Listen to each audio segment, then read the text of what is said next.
Willkommen zur 95. Thesen Martin Luthers von 1517. Faz 500 anos, Lutero cravou na porta do castelo de Wittenberg as 95 teses, e a gente vai então hoje passar uma por uma, vendo essas proposições que abalaram o mundo e incendiaram a reforma protestante. Nós temos elas escritas aqui em português. Originalmente elas foram colocadas em latim lá sobre a porta de Wittenberg. Você vê aqui essa igreja, é a mesma porta, inclusive, olha só, aqui nós vemos um desenho, uma representação artística de Lutero. Eu estou vestido com a roupa escolástica medieval, eu não estou querendo fazer o papel de Lutero, mas eu vou aqui falar em terceira pessoa como que ele pensava nessa época. A gente vai ver que ele ainda estava com o Papa, por assim dizer. Ele queria defender a honra do Papa, porém contra os abusos, contra os monges, a questão das indulgências aqui, tá bom? Olha só, nós vemos aqui a introdução.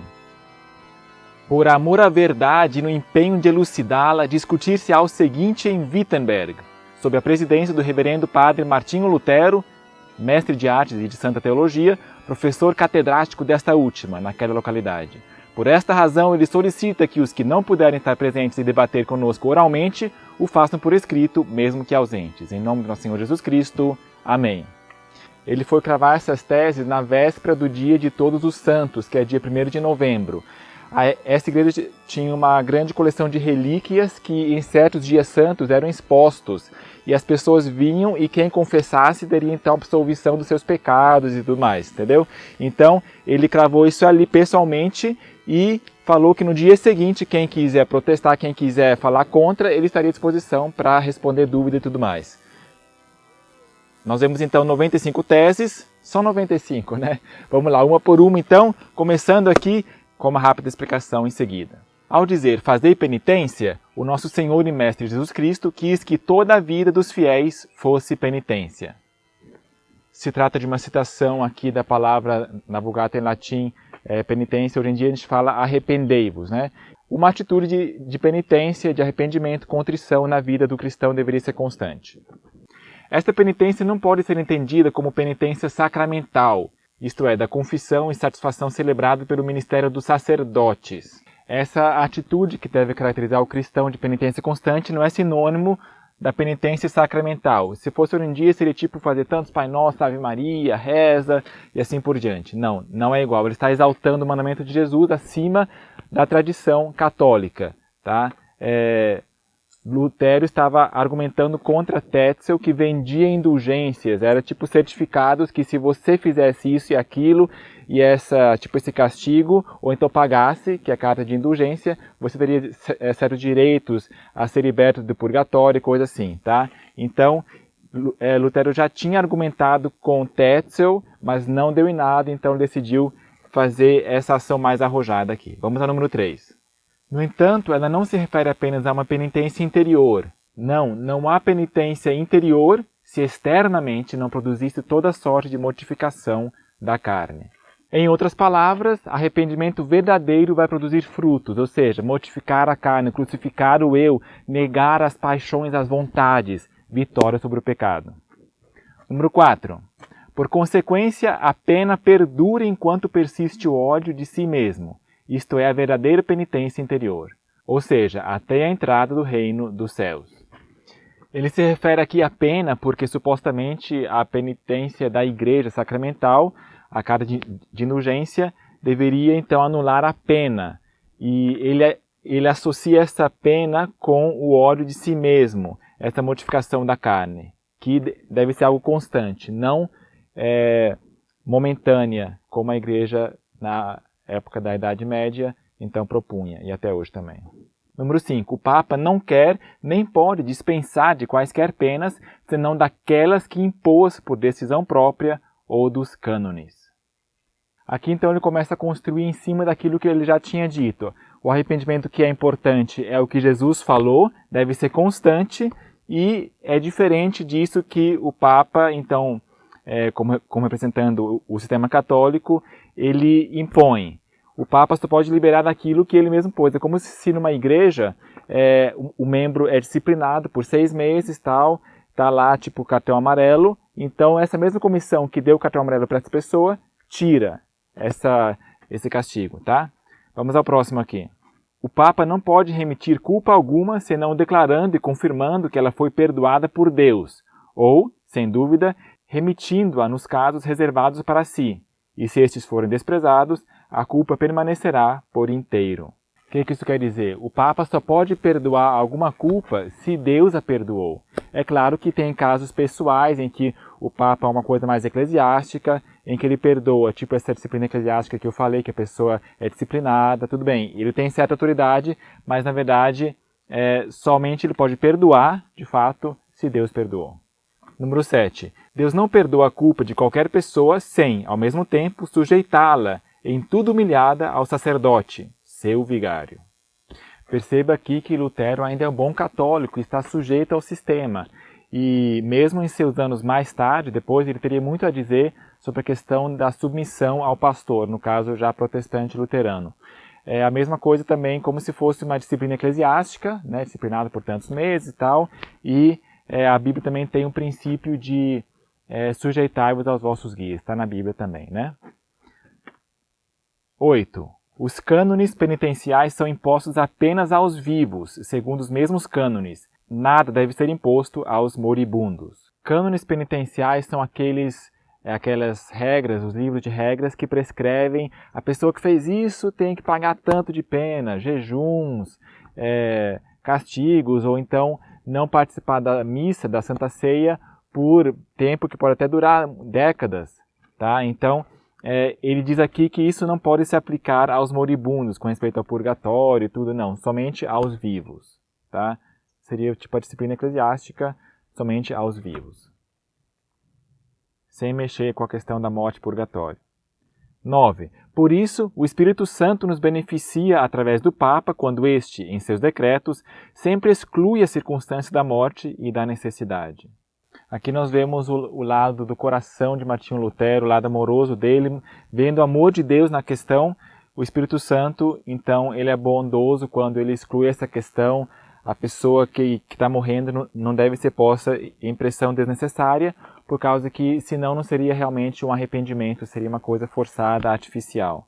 Eu não entendo essa questão, o que significa necessidade.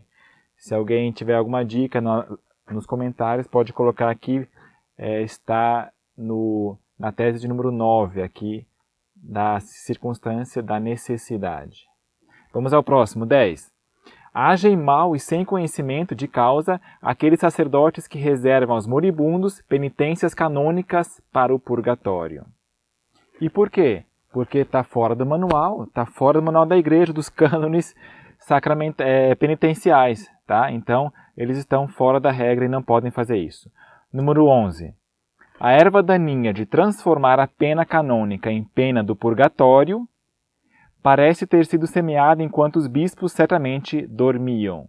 Uma referência à parábola do trigo e do joio, um certo humor aqui nós vemos já, típico de Lutero, um pouquinho de cutucar essa questão, e é interessante ele ver que joio também é uma questão doutrinária, de ser colocado dentro, tipo assim, isso não está no manual, não pode ser colocado aí, é um joio.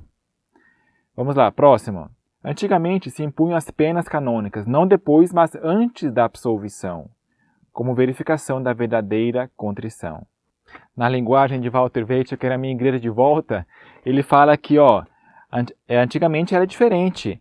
O certo é a pessoa receber o castigo e isso vai testar se ele é realmente fiel. É tipo assim, a pessoa que fornicou e cometeu adultério, por exemplo, um jovem, né? Ele vai ter um castigo 6 meses de disciplina. Se ele continuar vindo para a igreja, tudo certinho, ele é restabelecido. Ok, passou a disciplina, tudo bem. Mas então, tipo assim, como Paulo diz lá em Coríntios, entregá-lo ao diabo para a consumação da carne. Entendeu? Então, era para ser assim. Não a absolvição, já te absolvo, dá o dinheirinho aqui, agora você vai ter que ter o castigo. Não, era ao contrário, está errado isso aí. 13. Através da morte, os moribundos pagam tudo e já estão mortos para as leis canônicas, tendo por direito isenção das mesmas. Essa 13 aqui também está assim, bem clara, como se a pessoa que adulterou está em disciplina de igreja, né? Está lá em disciplina por vários meses, e a pessoa vai morrer, então a morte dela, acabou isso aí, a questão de disciplina, não tem nada que vai levar para o purgatório, né? Supostamente purgatório aqui. Vamos lá, 14. Saúde ou amor imperfeito no moribundo necessariamente traz consigo grande temor, e tanto mais quanto menor for o amor. Agora Lutero deixa de lado essa questão de penitência nessa vida versus penitência no purgatório, e ele passa a abordar um assunto que é surpreendente ver nas 95 teses, a questão do moribundo, seu estado mental. Ele diz que quanto menos amor a pessoa mostrou na sua vida, maior será o seu sofrimento. Interessante, né? 15. Este temor e horror por si só já bastam, para não falar de outras coisas, para produzir a pena do purgatório, uma vez que estão próximos do horror do desespero. Ele fala que esse desespero da morte já serve como se fosse purgatório. Isso pode parecer que ele está negando o purgatório, mas não, a gente vai ver nas próximas teses que não. Lembre-se que Martinho Lutero tem uma trajetória, e ele ainda é um bom católico. Depois ele vai se aprofundar, o Espírito Santo vai levá-lo a mais luz e mais luz, ele vai aceitando e vai, afinal, rejeitar essa questão, tá? Ele está aqui em 1517, no comecinho da sua carreira protestante. Inferno, purgatório e céu parecem diferir da mesma forma que o desespero, o semidesespero e a segurança. Eu penso que isso não precisa de explicação, é bem óbvio, né? A pessoa que está no inferno equivale a desespero, purgatório, semidesespero e céu, segurança. Ok, tudo bem. Vamos lá, próxima. 17. Parece necessário para as almas no purgatório que o horror diminua na medida em que cresce o amor. À medida que a pessoa, supostamente no purgatório, está pagando pelos seus pecadinhos, né, na noção católica, que não tão graves, então a sua consciência vai sendo purificada e a pessoa ela vai tendo mais amor e menos essa questão do desespero. 18. Parece não ter sido provado, nem por meio de argumentos racionais, nem da Escritura, que elas se encontram fora do estado de mérito ou de crescimento no amor. Aqui ele diz que não está provado que as pessoas que estão no purgatório não podem receber mérito, ou seja, mais créditos, por ter o seu amor crescendo. Essa tese aqui é uma tese que vai preparar o caminho para as próximas teses. Olha só. 19. Também parece não ter sido provado que as almas no purgatório estejam certas de sua bem-aventurança, ao menos não todas, mesmo que nós, de nossa parte, tenhamos plena certeza. Certeza de quê? De que aquelas almas que estão no purgatório estão em estado de bem-aventurança, ou seja, estão com esperança de ir para o céu. Estão sendo purgadas. Vamos ao próximo aqui, 20, lá em cima. Portanto, sob remissão plena de todas as penas, o Papa não entende simplesmente todas, mas somente aquelas que ele mesmo impôs. Lembre-se que a indulgência, a intenção dela é perdoar somente a consequência do pecado, o castigo que a pessoa vai ter que pagar por ele, não o pecado propriamente dito. Tá? Aqui Lutero repete um pouquinho o pensamento anterior também. 21. Erram, portanto, os pregadores de indulgências que afirmam que a pessoa é absolvida de toda pena e salva pelas indulgências do Papa. Essa teria sido uma típica afirmação de João Tetzel, mas Lutero nega isso baseado nos pontos anteriores de explicação anterior. 22. Com efeito, ele não dispensa as almas no purgatório de uma única pena, que, segundo os cânones, elas deveriam ter pago nesta vida. Aqui ele diz que os pregadores que pregam, que dizem que eles podem perdoar pecados da questão do purgatório, eles estão fora da sua jurisdição. Tá? Então, um pouco repetitivo também. Se é que se pode dar algum perdão de todas as penas a alguém, ele certamente só é dado aos mais perfeitos, isto é, pouquíssimos. Mesmo seria possível dar a alguém a remissão de todas as penalidades dessa vida, isso só se aplicaria aos mais santinhos. 24. Por isso, a maior parte do povo está sendo necessariamente ludibriada por essa magnífica e indistinta promessa de absolvição da pena. Portanto, se no melhor dos casos, alguns pouquíssimos podem ter a sua remissão total, a multidão está sendo enganada por esses pregadores.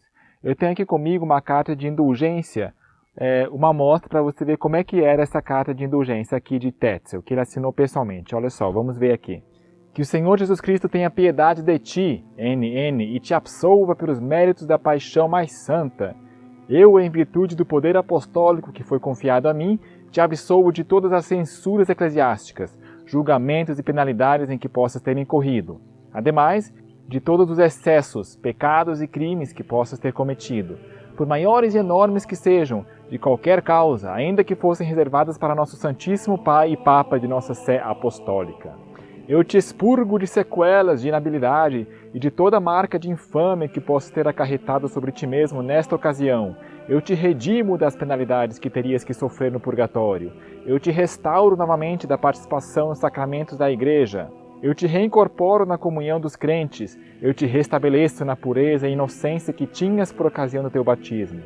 Para que na hora da morte, o portão que pecadores entraram no local de tormentos e punição seja fechada para ti.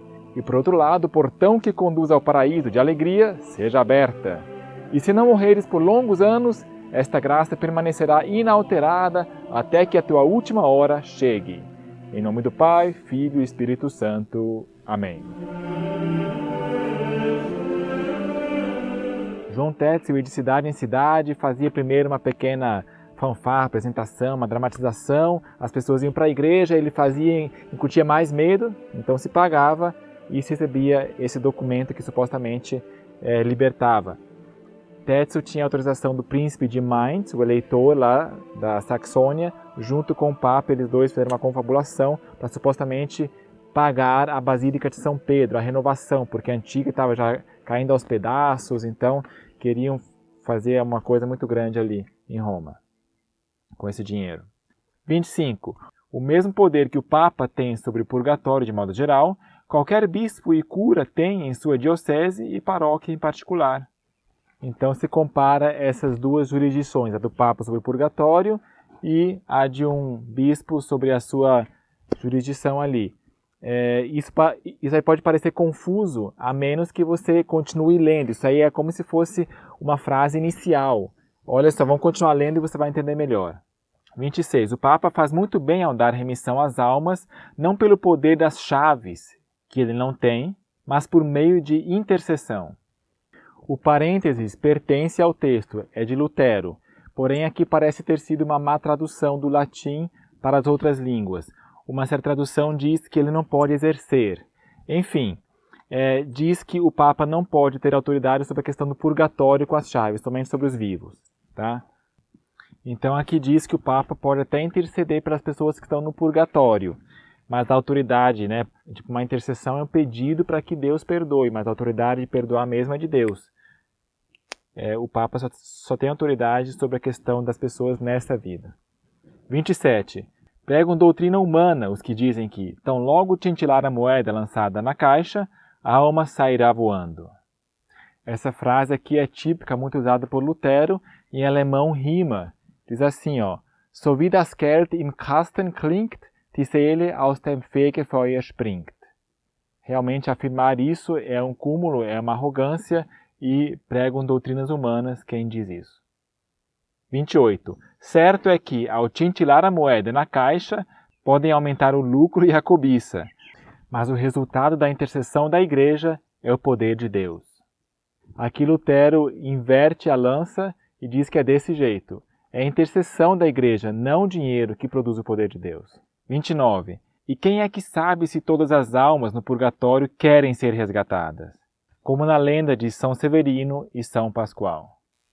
Aqui Lutero vai num rumo surpreendente e ele faz referência a São Severino de Noricum e o Papa, esse Papa São Pascoal, que viveram ambos no começo da Idade Média. Eles teriam oferecido para eles mesmos irem ao purgatório e sofrer por outras almas, por outras pessoas. Então, eles estão lá por vontade própria. Quem diz que eles querem ser tirados dali ou ser encurtado o negócio lá? 30. Ninguém tem certeza da veracidade de sua contrição, muito menos de haver conseguido plena remissão. Essa afirmação parece ter sido indisputável, muito aceita pela população em geral na época de Lutero, não hoje em dia. Mas o fato de ele mostrar isso sem apresentar argumentos, mostra que isso era terreno comum para eles lá. 31. É raro encontrar alguém que seja penitente de verdade, e também alguém que adquire autenticamente as indulgências, ou seja, é raríssimo. Repare aqui que Lutero não é contra o uso de indulgências, mas contra o abuso delas. E a proposta disputa, essa discussão que ele queria ter no dia seguinte, provavelmente nunca aconteceu da forma como ele havia previsto, mas aconteceu por toda a Alemanha nos dias que seguiram, em semanas, porque alguém pegou essas 95 teses e imprimiu com a imprensa de Gutenberg. Então, na verdade, não foram as 95 teses em si que causaram impacto, mas a questão delas terem sido impressas. Porque ele já tinha feito 90 teses sobre outro assunto alguns meses antes, isso era muito comum, mas o que deu força e ímpeto à reforma foi a imprensa de Gutenberg, que estava sendo inventada, que foi inventada há pouco tempo atrás. 32. Serão condenados em eternidade, juntamente com seus mestres, aqueles que se julgam seguros de sua salvação através de carta de indulgência. Lutero diz que aqueles que se sentem seguros que vão ser salvos só porque tem aquele recibinho de que foram perdoados, o que na verdade é uma carta de indulgência, serão condenados para sempre. É uma falsa segurança.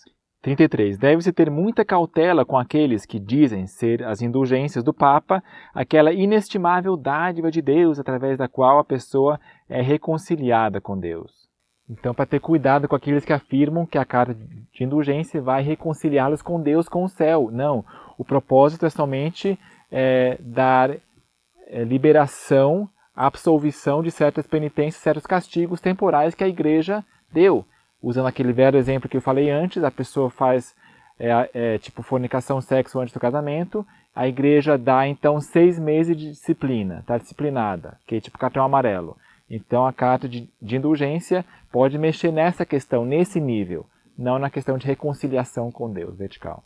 34. Pois aquelas graças das indulgências se referem somente às penas de satisfação sacramental, determinadas por seres humanos. Lutero aqui fala uma nova frase, satisfação sacramental, interessante, né? Mas basicamente é a mesma coisa que a gente tinha explicado na tese anterior. 35. Não pregam cristamente os que ensinam não ser necessária contrição àqueles que querem resgatar ou adquirir breves confessionais. Você pode ter certeza que qualquer católico bem treinado iria concordar que é necessário ter contrição. Mas os mercadores ambulantes lá de indulgências, vendedores de indulgências, eles falavam que não, assim que a moeda caía, era liberado a pessoa do purgatório, de suas culpas, de suas penas. Então aí sem ter contrição, entendeu? Então já estava realmente passando o limite aí. Gente, ó, eu só estou no 35, estão 95. Olha só quanto falta ainda. Então eu vou engatar aqui a segunda marcha agora e vou para cada tese só dar uma rápida, tipo um resuminho, tá? Para ir mais rápido, para a gente ganhar tempo aqui, tá? Vamos lá, 36. Qualquer cristão verdadeiramente arrependido tem completo perdão de pena e culpa, mesmo sem carta de indulgência. Um homem pode ser livre do seu pecado se ele se arrepende realmente. Não é necessário ter indulgência, não. 37. Qualquer cristão verdadeiro, seja vivo ou morto, tem participação em todos os bens de Cristo e da Igreja, por dádiva de Deus, mesmo sem carta de indulgência. Qualquer cristão, segundo ele mesmo morto ou vivo, pode ter a segurança do amor de Deus, mesmo sem carta de indulgência. 38. Mesmo assim, a remissão e participação do Papa, de forma alguma, devem ser desprezadas, porque, como disse, constituem declaração do perdão divino. Ou seja, não rejeite, não despreze o perdão do Papa, mas isso não é o mais importante. O importante mesmo é o perdão de Deus. 39. Até mesmo para os mais doutos teólogos, é dificílimo exaltar perante o povo, ao mesmo tempo, a liberdade das indulgências e a verdadeira contrição. O que isso quer dizer? Os mais educados teólogos não podem pregar ao mesmo tempo sobre essas indulgências e verdadeiro arrependimento. Lá em cima, no meio. A verdadeira contrição procura e ama as pessoas, ao passo que a abundância das indulgências as afrouxa e faz odiá-las, pelo menos dando ocasião para tanto. Uma pessoa que está verdadeiramente arrependida vai estar realmente triste por seu pecado e vai querer pagar por isso sem problema. As indulgências trivializam essa questão. 41. Deve-se pregar com muita cautela sobre as indulgências apostólicas, para que o povo não as julgue erroneamente, como preferíveis às demais boas obras do amor. Ou seja, se um perdão é dado, tem que ser dado com cautela, para que as pessoas não achem que essa questão é mais importante do que as boas obras. 42. Deve-se ensinar aos cristãos que não é pensamento do Papa que a compra de indulgências possa, de alguma forma, ser comparada com as obras de misericórdia.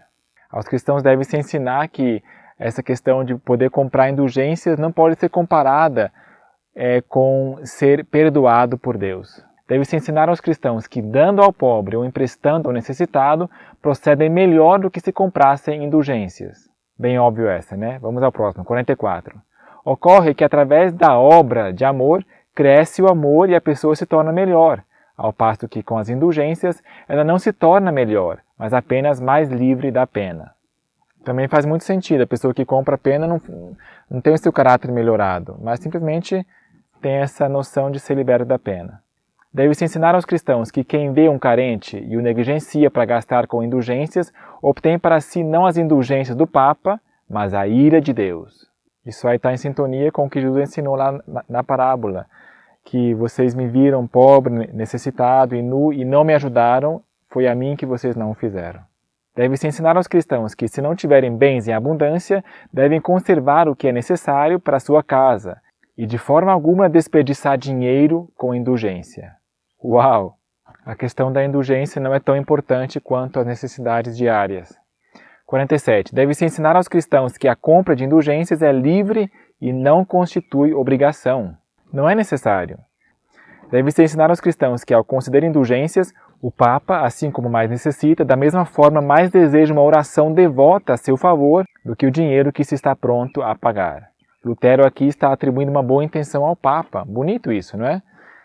Amor igual ao de Cristo atribui a melhores intenções aos interesses e atos dos outros. E ele estava aqui defendendo a honra do Papa. Mas a reação que veio de Roma foi tão trovejadora, tão violenta, que isso foi lentamente afastando ele, fazendo ele suspeito do que realmente é Roma e assim por diante.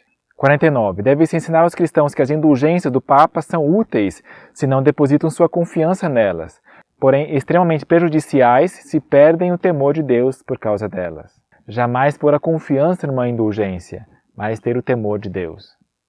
50. Deve-se ensinar aos cristãos que, se o Papa soubesse dos abusos dos pregadores de indulgências, preferiria reduzir a cinzas a Basílica de São Pedro a edificá-la com a pele, carne e os ossos de suas ovelhas. Novamente aqui vemos que está atribuindo uma boa intenção, dizendo que o Papa está alheio desses abusos. Muito bonito isso, serve de lição. 51. Deve-se ensinar a cristãos que o Papa estaria disposto, como é seu dever, a dar o seu dinheiro àqueles muitos de quem alguns pregadores de indulgência extraem ardilosamente o dinheiro, mesmo que para isso fosse necessário vender a Basílica de São Pedro. O Papa então deve dar o seu próprio dinheiro para restituir esses abusos. 52. Vã é a confiança na salvação por meio de cartas de indulgências, mesmo que o comissário ou até mesmo o próprio Papa desse sua alma como garantia pelas mesmas. É vão confiar numa indulgência para o perdão de seus pecados. São inimigos de Cristo e do Papa aqueles que, por causa da pregação de indulgências, fazem calar por inteiro a palavra de Deus nas demais igrejas. Ou seja, aqueles que proíbem pregar a palavra de Deus, mas ficam pregando essa questão de dinheiro, do perdão sempre, eles são inimigos de Cristo e do Papa. 54. Ofende-se a palavra de Deus quando, em um mesmo sermão, se dedica tanto ou mais tempo às indulgências do que a ela. É uma blasfêmia ficar pregando mais a questão do dinheiro do que a palavra de Deus propriamente dita. 55. A atitude do Papa é necessariamente esta. Se as indulgências, que têm pouquíssimo valor, são celebradas como um toque de sino, uma procissão e uma cerimônia, o Evangelho, que é do mais alto valor, deve ser anunciado com uma centena de sinos, procissões e cerimônias. O Evangelho deve ser celebrado mais. 56. Os tesouros da Igreja, dos quais o Papa concede as indulgências, não são suficientemente mencionados nem conhecidos entre o povo de Cristo. Ou seja, se supõe que cada perdão que é concedido foi pago, foi tirado do crédito do tesouro da Igreja. Então isso aí não se menciona muito, essa questão da origem, os méritos. 57. É evidente que eles, ou seja, esses tesouros da igreja, não são de natureza temporal, visto que muitos pregadores não os distribuem tão facilmente, mas apenas os ajuntam. 58. Eles tampouco são os méritos de Cristo e dos santos, pois estes sempre operam, sem o Papa, a graça do ser humano interior e a cruz, a morte e o inferno do ser humano exterior. Ou seja, relíquias não são relíquias de Cristo, apesar de que parecem ser, mas de fato seu conceito é errôneo, é mau. 59. São Lourenço disse que os pobres da igreja são os tesouros da mesma, empregando, no entanto, a palavra como era usada em sua época. Ou seja, São Lourenço mal interpretou isso. Os pobres dando dinheiro para a igreja e assim por diante.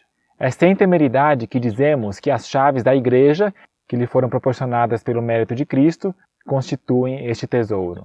A salvação pode ser dada por intermédio da igreja, assim como Cristo o designou.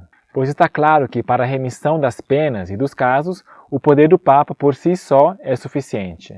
Está claro que a autoridade da igreja é suficiente para liberar as pessoas desses castigos, tipo disciplina de 6 meses, coisa assim. 62. O verdadeiro tesouro da igreja é o Santíssimo Evangelho da glória e da graça de Deus. Está óbvio. 63. Este tesouro, entanto, é mais odiado, e com razão, porque faz com que os primeiros sejam os últimos.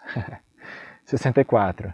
Mas o tesouro das indulgências, naturalmente, é o mais benquisto, pois faz os últimos os primeiros. É por isso que os maus gostam disso, porque não tem que ter arrependimento, penitência. Por esta razão, os tesouros do Evangelho são as redes com que outrora se pescavam homens possuidores de riquezas. É assim que deveria ser. 66. Os tesouros das indulgências, por sua vez, são as redes com que hoje se pesca a riqueza dos homens. A indulgência é um instrumento para angariar riquezas. As indulgências apregoadas pelos seus vendedores como as maiores graças realmente podem ser entendidas como tal, na medida em que dão boa renda, ou seja, maiores graças para o vendedor, né? Entretanto, na verdade, elas são as graças mais ínfimas em comparação com a graça de Deus e a piedade na cruz. As riquezas têm pouquíssimo valor comparados com a graça de Deus e a piedade na cruz. 69. Os bispos e curas têm a obrigação de admitir com toda reverência os comissários de indulgências apostólicos. Eu não entendo muito bem isso, porque ele falou que as indulgências são opcionais antes, né? Mas enfim, vamos continuar. Tem, porém, a obrigação ainda maior de observar com os 2 olhos e atentar com ambos os ouvidos para que esses comissários não preguem os seus próprios sonhos em lugar do que lhes foi incumbido pelo Papa. Não pode viajar na maionese, tem que falar certinho o que o Papa falou para ele. 71. Seja excomungado e maldito quem falar contra a verdade das indulgências apostólicas. Ou seja, existem certos tipos de indulgências que não se deve falar mal delas. 72. Seja bendito, porém, quem ficar alerta contra a arbitrariedade e licenciosidade das palavras de um pregador de indulgências. Em alemão tem uma expressão que se chama olhar para os seus dedos, ficar olhando o que ele está fazendo, atento, ou seja, o público está de olho. Então, seja bendito quem fica de olho para que ele não haja abusos. 73. Assim como o Papa, com razão, fulmina aqueles que de qualquer forma procuram defraudar o comércio de indulgências, a primeira parte diz isso, a parte B, 74. Muito mais deseja fulminar aqueles que, a pretexto das indulgências, procuram defraudar o santo amor ao próximo e à verdade. Ou seja, por um lado, o Papa quer defender o comércio das indulgências, por outro lado, uma nova atribuição do bem, o Papa quer fulminar aqueles que procuram defraudar o santo amor ao próximo e à verdade. 75. A opinião de que as indulgências papais são tão eficazes ao ponto de poderem absolver um homem, mesmo que tivesse violentado a mãe de Deus, caso isso fosse possível, é loucura. Realmente outra viajada aqui que se falava, né? Tetzel e companhia, isso é loucura. 76. Afirmamos, pelo contrário, que as indulgências papais não podem anular sequer o menor dos pecados cotidianos no que se refere à sua culpa. Somente Deus pode perdoar pecados. A indulgência somente pode amenizar ou liberar da culpa, da penitência que a pessoa teria que fazer, supostamente, né? 77. A afirmação de que nem mesmo São Pedro, caso fosse o Papa atualmente, poderia conceder maiores graças é blasfêmia contra São Pedro e o Papa.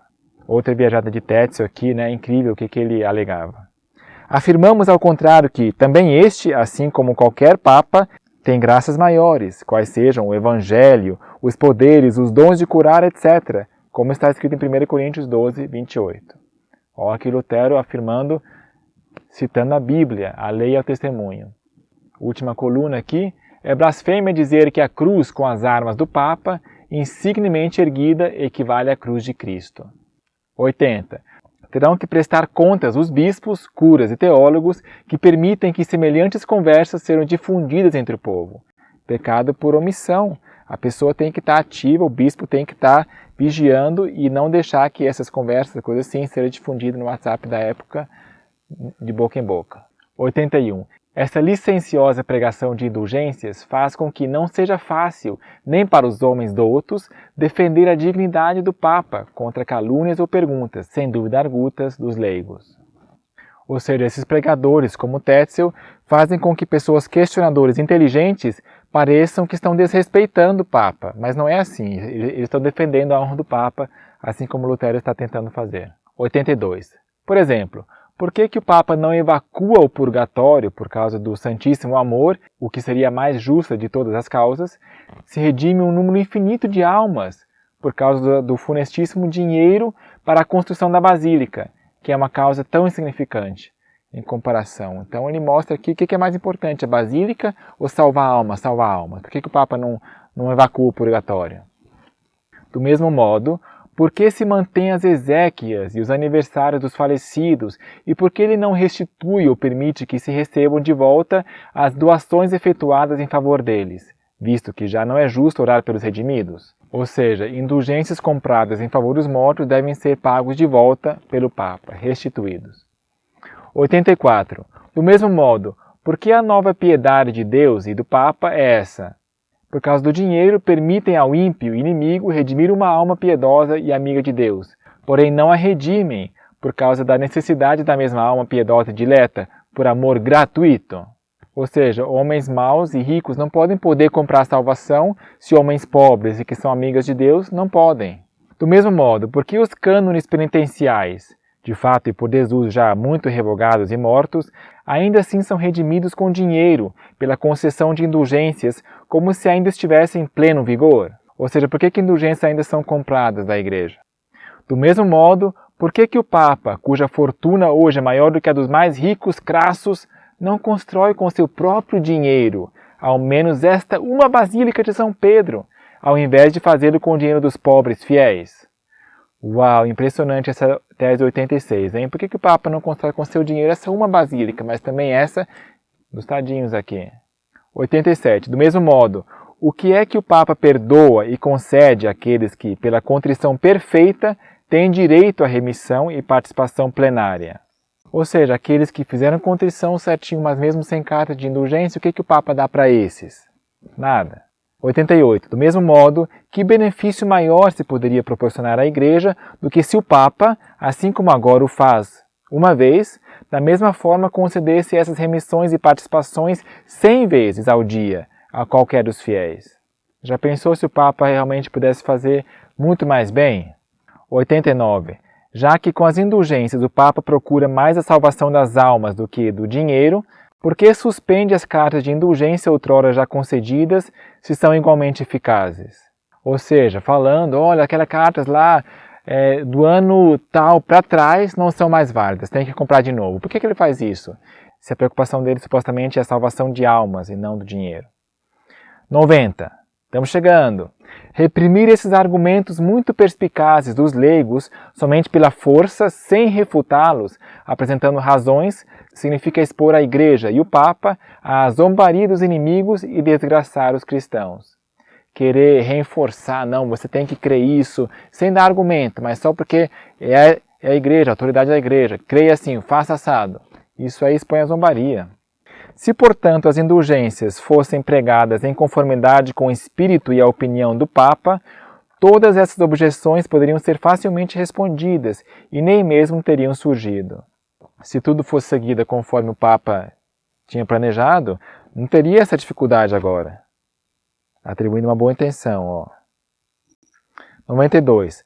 Fora, pois, com todos esses profetas que dizem ao povo de Cristo, paz, paz, sem que haja paz. Até parece que ele está antecipando o tumulto que essas teses vão causar e fora com aqueles que dizem, não, está tudo bem, band-aid, né? Profunda aqui, cita Jeremias. Que prosperem todos os profetas que dizem ao povo de Deus, cruz, cruz, sem que haja cruz. Realmente aqui, como Paulo falou, que ele decidiu pregar a Cristo e esse crucificado. Então, benditos são aqueles que fazem assim como Paulo, pregar a Cristo crucificado, a mortificação da carne. Mesmo que não haja cruz por aqui na Igreja Católica.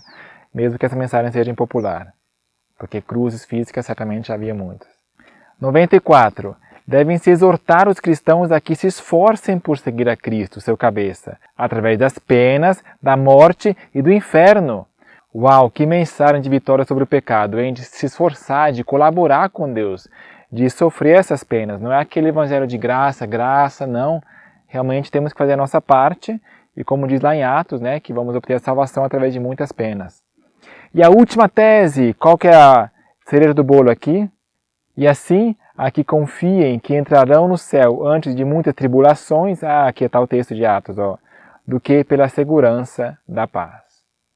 Porque a venda de indulgências supostamente produz paz, uma paz enganosa.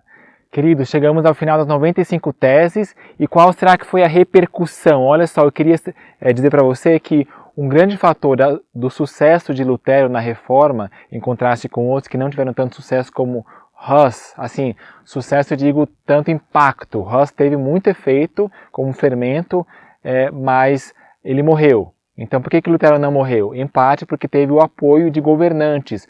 Quer saber algumas repercussões que teve essas teses? Vamos só ver duas citações aqui de governantes. Uma citação do tipo governador na época de Lutero, um eleitor da Saxônia. Não estou nada surpreso que isto causou tanto alarde, pois que ele cometeu 2 pecados imperdoáveis. Ele atacou a tiara do Papa, o chapéu lá, né, a autoridade do Papa, e os estômagos dos monges.